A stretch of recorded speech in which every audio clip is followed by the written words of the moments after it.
And welcome back to Vlogmas. This is the final Vlogmas recap video. So I hope that you've enjoyed these. As I mentioned in last night's video, I have added all of the recap videos to a playlist. So if you missed any of them and you're interested in going back and checking them out, make sure you take a look at that. I do have my final video for Vlogmas that will be airing tomorrow, and it is a DIY designer unboxing, so brand new content on that one. So this video aired all the way back on February 14th of 2022. So this one I have no idea what was in the box, so I'm excited to take a look back and see if I was able to turn a profit on this one. So let's go ahead and launch the video. I'm a part-time reseller on Poshmark. I've also been sending some items into the RealReal to try that out. So if you do enjoy unboxings, mystery unboxings from ThredUP and also the Goodwill Blue Box, please consider subscribing if you haven't done so already. If you do enjoy the video, please hit the thumbs up for me. I do post videos every Monday and Thursday at 8 p.m. Eastern. And today we are going to be opening a designer box. This one came from Mechanicsburg, Pennsylvania. And if you've been watching before, you know these are my favorite ones. There's always a lot of potential with these boxes, so it's super exciting to see what they sent us. So let's go ahead and get started. And I believe I ordered this one in the beginning of January. And these ones came really quickly. Sometimes from Mechanicsburg, they can get stuck for a while. But this one came within a week. And yes, this was ordered January 6th. Now the box is small, but it's a bit heavy. Let's go ahead and get the tissue out of the way. And here is a first look for you, if I can hold it up. And there are a couple clothing items on the top, and they're both black and a little bit linty. So let's take a look. This first item is a fill-up limb, and it is a size 2. And I guess this is like a jacket or maybe a top. It has some kind of belts that's hanging loose here. So I guess that connects somehow. Maybe you slide it in. That's kind of interesting, or maybe it ties around. I mean, it's really small. It's a 2. Unfortunately, the lighting in this video is a little bit cloudy. I think because of the black clothing, it just was not picking up very well on camera. This Phillip limb was actually a sweater.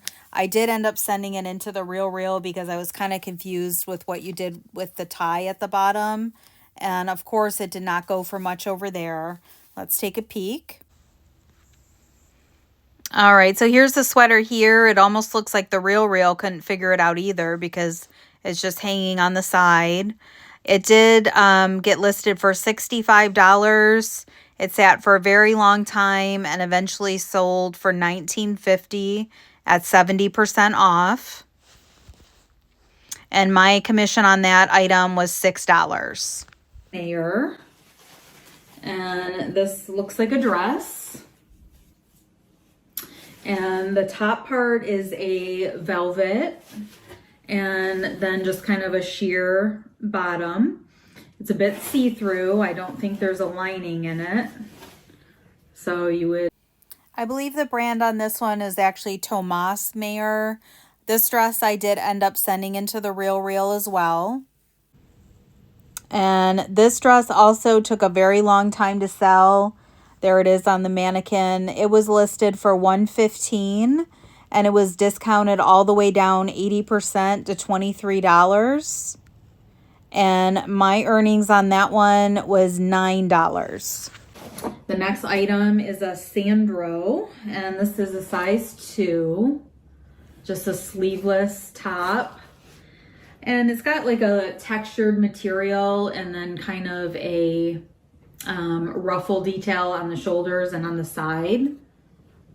So that's pretty. I mean, It could certainly, you know, be dressed up with a skirt, you know, or worn under a suit jacket. It's a very nice top, but man, this box was full of black clothing, and that stuff is so hard to photograph. This item I did end up listing on Poshmark. I think it sold fairly quickly. It sold on Posh for $25, and my earnings after Poshmark fees was $17.32. So definitely a rough start to this box. Hopefully there are some good items hiding here at the bottom. And this is black and white leather. And this symbol here, it's not really jumping out to me what brand that is, but let's take a look. It is St. John. Okay. So this is pretty nice. It looks like it could use a bit of cleanup. It's may have had like a crossbody strap that you could remove that is no longer here. So, but you could really use any type of strap with it. So this was really nice, a vintage leather clutch from St. John. It did have some areas of color transfer on the white, so definitely showed some signs of wear. I did end up selling this on Poshmark. This one sold on Posh for only $20. So my earnings was $13.54. And unfortunately, the buyer left a pretty bad review. They thought the leather was stained, and it was, and that was disclosed, and they didn't file a return case or anything. But I guess they didn't look at the pictures closely enough. But either way, it didn't go for much, so we definitely need some help with this box. Shoes. So let's see what we have here. The first ones are very pretty suede, a gray and black, Prada size 40. And they have a really nice square toe and then just kind of a elastic little band. And these seem like they're in very nice shape.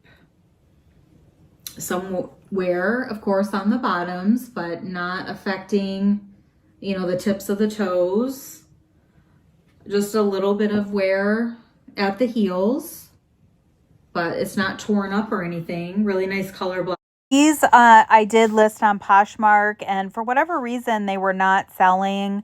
So I foolishly sent them into the RealReal, and they were listed actually fairly well at $175. But the RealReal also had a hard time selling them, and they went all the way down 80% and ended up selling for $35 only. So that was definitely a bummer. And my total earnings on that was $18. So I actually got a decent-ish payout for the sale. This was back on the old plan that the RealReal had, where your commission rate was based on the original price that they set it at. So even if it was discounted down, you were still locked in at that initial commission percentage. So at least I got the $18, and surprisingly, that's the most I've made out of any of the items so far in the box. So let's keep going. I think we have 2 more pieces. Suede shoe. These are Chloe, and they're kind of like a lace-up gladiator type sandal in a pretty burnt orange. And these are really, really soft. They are 39.5. So very nice. So these are definitely the best item in the box so far, and I was able to sell these on Poshmark. They ended up selling for $120, and my earnings after Posh fees was $96. So that was very good. Let's see what the final item was. Shoes, and these are just kind of a low boot. Really cool stud detail there. And these are Todd's, and it looks like the size might be kind of worn down on the bottom because I'm not, oh, there are 7. It's actually listed right there in the inside. And these are cute. They have a pointed toe and some stitching detail and those studs. So that's something very different. I haven't seen any Todds that are like this. You know, normally you get the loafers. I've never seen any ankle booties like. So these boots I did list on Poshmark, and they were also sitting for a while. So around the same time that I sent in the Prada heels, I did send them into the RealReal. They were listed for only $90. They were discounted down 40% to $54. And my commission on that was $16. So not great, but at least we had those Chloe shoes in there. This was definitely a rough box, but it looks like we were still able to get a bit of a profit on this. So let's take a look back at the recap, and I'll let you know the final outcome. All 3 pairs of the shoes are really, really good. So the Todd boots, the Prada suede pumps, we have the Chloe suede sandals, we have the St. John clutch for $4. This will probably be the least valuable of anything in there, just based on the condition. And, you know, I don't think St. John resells for a whole lot of money, but it's still cute. And then we have the 3 clothing pieces. We had the dress from Tomas Maier. We had the Philip Lim sweater or jacket. And then we had the sleeveless tank from Sandro. So box was definitely far from stellar. One of the worst ones that I've shared so far in the recaps. But I was able to squeeze out a profit on it. The total cost of the box at the time the video aired was $120. And then I had just taxes on it. It was free shipping. So I'm all in at $127.20. Once I subtract the cost of the box and all the platform selling fees, I was left with a net profit of $48.66. So not bad considering there were a few very low sales in the mix, but definitely not one of my better boxes. But it was still fun to take a look back at. I appreciate you watching. And don't forget to hit the thumbs up, and I will see you back tomorrow for the final Vlogmas video. I hope you have a great rest of the evening.